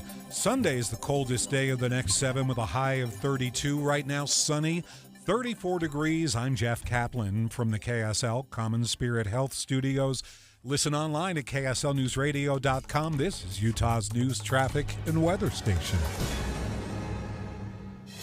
Inside Sources. Inside Sources. A new presidency, new state leaders, and a new legislative session. Utah's top political experts discuss the day's biggest stories. Only on KSL News Radio. Following a pretty devastating defeat on the national stage during the election, Democrats are now trying to figure out what to do and where to go next. And it's leading to a difficult conversation with Democratic members of Congress and their leaders as they try to settle on a common message that will resonate with voters. The hope is to reclaim Congress in the midterms in 2 years. Aaron, this was a brutal year for Democrats, and the fact that I'll put myself in the category because I'm a Democrat, lost the presidency, the House, and the Senate was surprising. I mean, I sort of felt like Trump was going to win. I just didn't think that the two houses would fall that way. I really didn't. Well, I've had a lot of people talk to me about this, and usually what I say is, look, this was the year for the Democrats to lose, and the Democrats lost it. Right. Trump not only won the White House, he won it with the popular vote, too. Right. Like, that has not happened in quite a few cycles. And this was just an absolutely clear smackdown of what the Democrats were offering. Right. And having said that, and I agree with you, it was close. I mean, a lot of things were close. I mean, I don't think it was that you're looking at me like, what are you talking about? Yeah, I don't agree at all. But, I mean, it seems like a lot of the Democrats lost in, I don't know, it seems like manageable numbers, but they lost everything in manageable numbers. You know what I mean? But that's the point. They lost everything. They did lose everything. So, I mean, I guess Democrats can look forward to midterms in 2 years because, as we all know, and this is a weird thing about American politics, the party that is not in control of the White House typically does great in midterms. Mm-hmm. And I would say, just given Trump's first 3 days, that's probably going to follow suit again. So if the Democrats can hang on for 2 years, maybe there'll be a change. But I also think both locally and nationally, the Democrats need to change not only their leadership, but their messaging. I don't think messaging is helping the Democrats right now. And I would also say this. I might get in trouble for this. I don't know that America was ready for a black woman to be our president. And I think, I mean, I was so happy when the Democrats, Biden was faltering. He was a mess. We saw him on that debate stage, and I thought, we've got to get rid of him.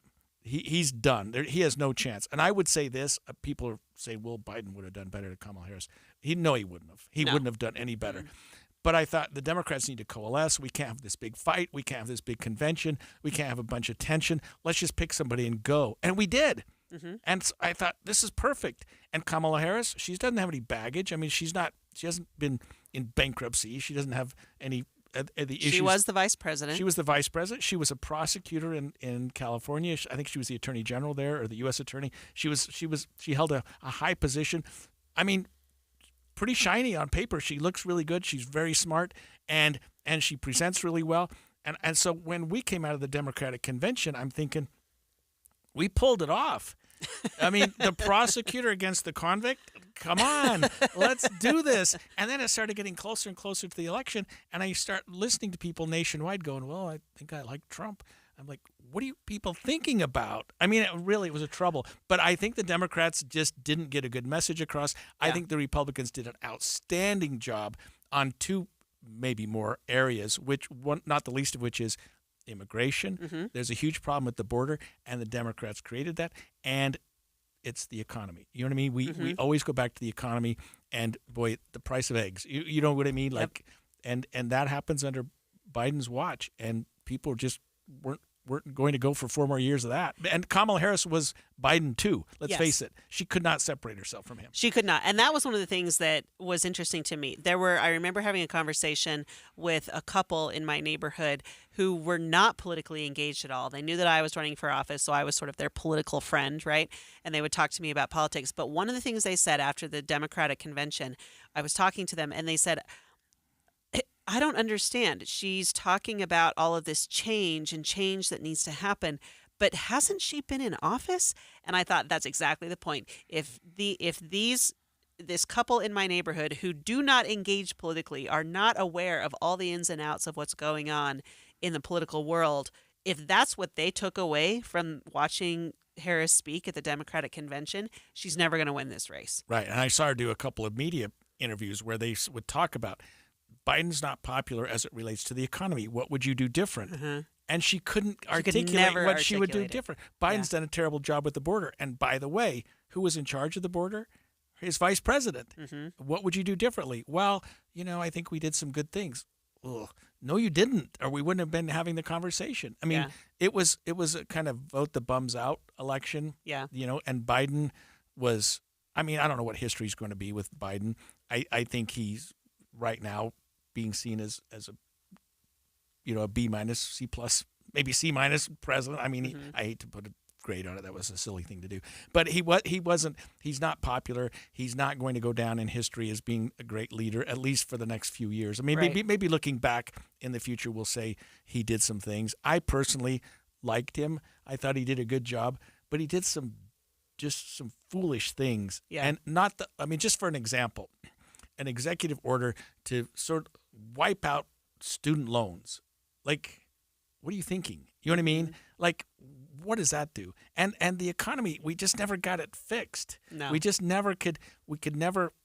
If you have kids, and you're a lot younger than me, you don't have kids. But I have some younger children who are at the age of purchasing a home or buying a first house, trying to raise a family. Boy, it wasn't good to do that in the last 2 years. No. If you were somebody in your 20s and you're looking to buy your first house and feed a baby, Biden's watch wasn't very friendly to you. Nope.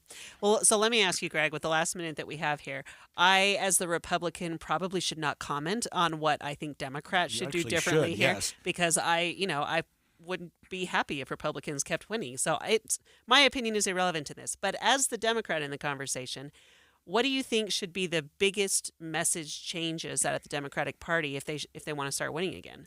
That we need to get a better messaging out, that we need to talk more about issues that really mean something to people instead of issues that are, DEI, give me a break. You know what I mean? That was a loser. Those kind of things are loser. And if I say any of the others, I'll get myself in trouble. But there are certain things that we took on as a party and messaging that the Republicans just used against us in a big way. If you saw pictures of Kamala Harris with transgender people, and saying, well, I think they should do this and I think they should do that.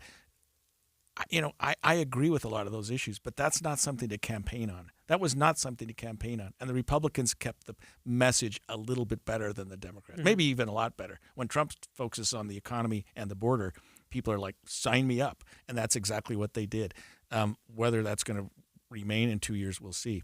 When we come back after the break, we're going to finish things up and take a look at new artificial intelligence project the president is pushing and the reaction it's getting from tech leaders far and wide. Stay with us. Are you tired of the pain and discomfort caused by those bulky, ill-fitting dentures? Sick of feeling self-conscious when you eat with family and friends? It's time to take charge. Stubbs Dental Implant Center, Utah's best of state winner, is here to give you your freedom back. Say goodbye to dentures and say hello to the All-On-X dental implant procedure. The permanent, life-changing fix that lets you chow down on your favorite foods without a care in the world and flash that confident smile once again. With cutting-edge technology, you can have a brand new permanent smile in as little as 24 hours. Yes, you heard right. Fast forward to finals and let your new smile steal the show. And here's the best part. Your consultation is absolutely free. At Stubbs Dental Implant Center, Utah's #1 dental implant center, they've helped thousands of patients love their smiles again. You could be next. It only takes 60 seconds to start your journey to a happier, healthier smile at StubbsDental.com. That's StubbsDental.com. Hey everyone, it's Ted from Consumer Cellular, the guy in the orange sweater, and this is your wake-up call. If you're paying too much for wireless service, you don't have to keep having that nightmare. Consumer Cellular has the same fast, reliable coverage as the leading carriers for less. And for a limited time, new customers receive their second month free when they sign up and use promo code SECONDFREE by January 26th. So why keep spending more than you have to? Seriously, wake up and call 1-888-FREEDOM or visit ConsumerCellular.com. Taxes, fees, and other third-party charges will apply. See website for additional details. This is the story of the one who, as a maintenance specialist for a historic high-rise, knows that vintage charm historically needs constant attention, which is why when it's time to upgrade turn-of-the-century mechanicals, they turn to Grainger. With easy access to 1 million-plus products and the scale to deliver when and where you need them. The right tools and supplies are never far away. So the one can keep that vintage building running like new. Call, click Grainger.com, or just stop by. Grainger, for the ones who get it done. Are you in search of a fulfilling career where you can work on a team that provides you room to grow, learn, and thrive every day? Focus Engineering and Surveying is looking for individuals to join their team who take pride in the customer service they provide and have a passion for their clients to be successful. No experience in engineering, CAD design, or surveying? No problem. Focus will train those who fit their team culture for rewarding careers in surveying and CAD design. If you can align with the core ideology and the Focus team culture, if you're internally driven, team-oriented, client-focused, and love personal development and growth, Focus Engineering and Surveying is the place for you. Enjoy a positive work environment and paid internship opportunities, plus fantastic benefits like great health care with 80% employer-paid premium and HSA matched up to $200 per month, 401k, vacation, even annual performance bonuses. Start your journey towards your new and fulfilling career. Apply now at FocusUtah.com. That's FocusUtah.com. Someone had a birthday. Yep, 50. Can't believe it. 50 years of wisdom. Great segue. We have health news, a CDC update. Pneumococcal vaccination is now recommended for adults 50 or older. Says here, we're over 6 times more likely to be hospitalized with pneumococcal pneumonia than adults under 50. I don't love those odds. Same.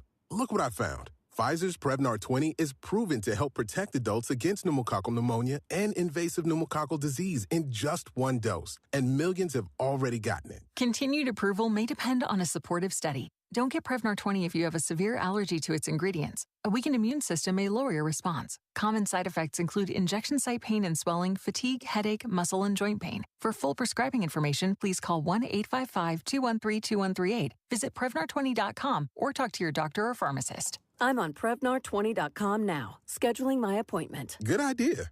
And happy 50th. Any Hour Services can help you make sure your furnace keeps you warm this winter. Whether you need a tune-up, a repair, or a second opinion about replacing it, call Any Hour Services or visit anyhourservices.com. On the surface, it seemed like just another Cinderella story. A team that was predicted to finish dead last is now waiting to play the first round of the playoffs. But Real Salt Lake's 2021 playoff run was so much more than what happened on the pitch. Our club is burning to the ground. This is the tip of the iceberg. Making of a Moment, the RSL story, is available now. I just kind of got chills right now thinking about it. Follow us at makingamomentpod.com or wherever you get your podcasts. Inside Sources. Inside Sources on KSL News Radio. A huge artificial intelligence infrastructure project led by President Trump is causing some controversy between him and one of his top advisors. Shocker, it's Elon Musk. Trump has announced that he wants to do this Stargate project, which is a $500 billion artificial intelligence infrastructure project. But Elon Musk on X has raised questions about whether or not the joint venture would ever get off the ground. What do you think? I'm wondering what Elon Musk's complaint about it is. He says that they don't have money. Well, who knows? But what he's saying is that the companies that are involved in this, which are OpenAI, maker of ChatGPT, SoftBank Group, Oracle, etc., his point is they don't have the money. And so you can say you want to do this all day long, but there's no money in any of these companies. That's his. So what does a $500 billion artificial intelligence infrastructure project look like? I mean, what is that? I mean, you know what I mean? Everything costs money, but what's the infrastructure for AI, and why would it cost $500 billion? Just because it's such a big enterprise and you need so much to service it? You know what I mean? Maybe he's talking about the infrastructure to support AI, in which case you're talking about data centers. Data centers are complicated, they're super expensive, and would require a lot of money not only to build but also to maintain on an ongoing basis. Maybe that's what he's talking about there. But yeah, $500 billion is a lot of money. There's no question. And when Trump mentioned this, he was joined by the CEO of these companies, Sam Altman, Larry Ellison, the SoftBank CEO, even Microsoft actually is involved in this. Microsoft apparently is OpenAI's largest investor, and they were named a technology partner in the project. So they're also going to be involved in this and contributing in some way. And I don't know.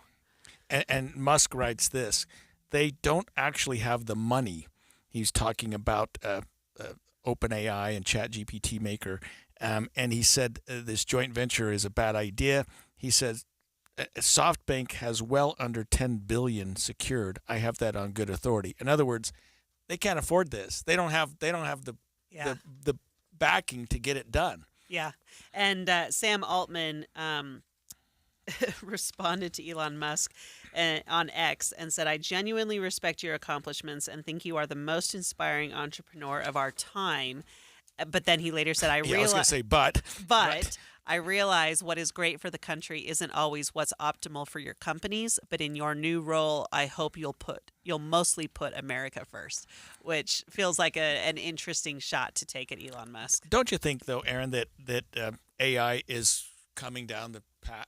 Down the tracks, and we need to do something, and that Trump may not have much of a choice, but to try to do that in a way that's efficient and is going to work and set up the infrastructure so that we don't have some chaotic this and that, and you know what I mean, like the house that's built over the course of 20 years, and it's got rooms and things like that. Let's just set something up and get it set up, knowing that it's coming down anyway. And I think that's where Trump is coming from. In fact, looking at a different article from the Wall Street Journal, they do clarify that this is about building data centers to support AI. And interestingly, the database company, SoftBank Group and MGX, which is an investor backed by the United Arab Emirates, they're also equity partners in the venture. So these companies are supposedly committing $100 billion up front and then plan to invest over $500 billion over the next 4 years. Details are still vague around that, but boy, I mean, that's just a massive initiative. And yeah, you're right. $500 billion. I mean, $500 billion, even over 10 years, but over four or 5 years, this is going to be tremendously expensive. And Elon Musk, I'm sorry, I keep cutting you off, is all about DOGE, Department of Government Efficiency. $500 billion for an artificial intelligence infrastructure project probably doesn't seem like government efficiency to him. Except that Elon Musk also has an artificial intelligence arm of X. Grok is the X platform for artificial intelligence. And so why wouldn't Elon Musk want to be part of this? Also noted that Grok is not part of the list of companies or entities named here. So I don't know. I mean, I think this is also an interesting one where you see Trump and Musk not always on the same page, right? And Musk with his platform on X has no problem saying when he thinks that something is not correct. Now, we've seen in the past that actually has an impact on how Congress approaches things. Does this affect or influence this project at all if Elon Musk decides this is a bad idea and wants to torpedo it when Trump wants it?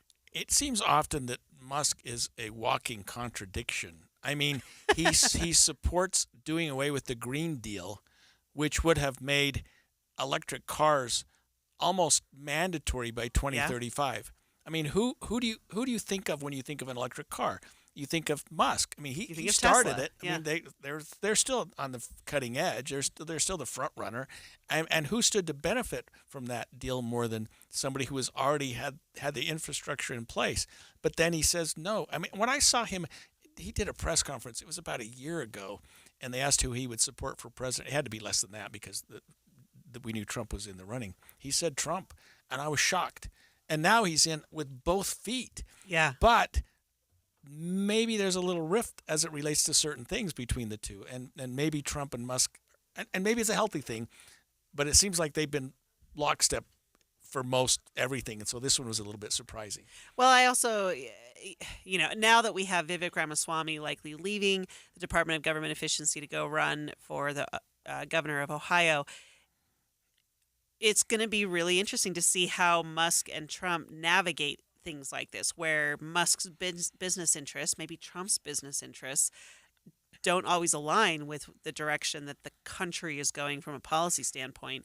And who ultimately wins out when Congress is basically the kid caught between the two parents who are fighting. Right. And I think Congress is going to answer to Trump at the end of the day more than they will Elon Musk. But in some respects, Trump answers to Musk, it seems like. I mean, he's this is the richest man on the planet and probably will be for some time. Good ally to have for Donald Trump, who is let's face it, financially motivated in most of his life, and does well by having somebody like that alongside him. Musk gets a lot out of this too, it seems like, just the relationship with Trump, and we're sort of digressing a little bit from this Stargate project, but I mean, it's a win-win for both of them. But then you get something like this, AI, $500 billion infrastructure, and Musk going, wait a minute, maybe we're going a little bit too far here. Yeah. I don't know. I mean, it's going to be, like I said, it's going to be really interesting to see how these all play out, because what is Congress's role in this? What is Goldman Sachs has estimated that these companies would spend about an estimated $1 trillion on capital expenditures in the coming years. I mean, we're not just talking about data centers. Good for the economy, right. It's great for the economy, right? We're also talking about the power grid. We're talking about all sorts of things. Now, I don't know. Maybe that's interesting. And if Trump really is declaring a national emergency on energy, and we're looking at needing to find new ways of dealing with energy, maybe AI is a component of that he's looking at. And so he's thinking we've got to get AI up and running and have the ability to use it nationwide. So let's invest in this because our energy depends on it. I don't know. Does Ramaswamy jumping out of the picture make a difference to you? I don't think he's been in the picture. Yeah, he seems like he was front and center for a little while, but way secondary to Musk once things started going. And we didn't see or hear much from him. No. I mean, it's the Department of Government Efficiency is very clearly Elon Musk's deal, not Vivek Ramaswamy's, right? And never really has been. And if that's the case, you can understand why a $500 billion infrastructure bill is probably not part of a government efficiency program. And maybe Musk just looks at it from a pure dollars and cents perspective. Yeah. Well, I don't know. Let's keep an eye on this one and see where it goes. Thank you so much for listening to Inside Sources today. Tomorrow, join our hosts from 1 to 3 p.m. for more political discussion and analysis. Next up, Jeff Kaplan's Afternoon News, and have a great day.